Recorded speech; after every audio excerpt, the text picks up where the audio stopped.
గుంటూరులో ఒక విచిత్రమైనటువంటి కేసు ఇంతవరకు ఎప్పుడు వినలేదు మనం. ఆహ్, ఆ యువకుడి వయసు 36 ఏళ్ళు. ఉన్నట్టుండి కాళ్ళ కండరాలు బలహీనపడ్డాయి.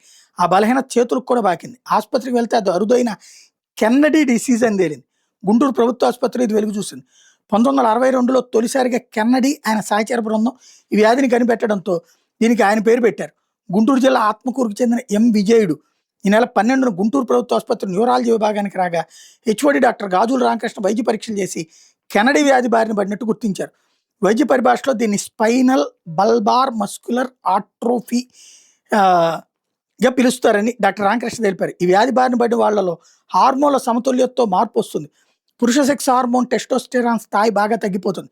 ఫలితంగా వీళ్ళలో పురుష లక్షణాలు తగ్గి క్రమేపీ స్త్రీ లక్షణాలు ఫెమినైజేషన్ ఏర్పడతాయి. స్త్రీల వలె ఉరోజాలు ఏర్పడటం, గైనకోమాస్టియా, వృషణాల పరిమాణం తగ్గడం, టెస్టికల్ అట్రోఫీ, వీర్యకణాల సంఖ్య తగ్గిపోవడం, లైంగికాసక్తి తగ్గిపోవడం వంటి లక్షణాలు ఏర్పడతాయని డాక్టర్ రామకృష్ణ తెలిపారు. విజయుడు కుటుంబంలో 3 మేనమామలతో పాటు మరికొంతమంది బంధువులు ఇదే వ్యాధికి గురైనట్టు పేర్కొన్నారు.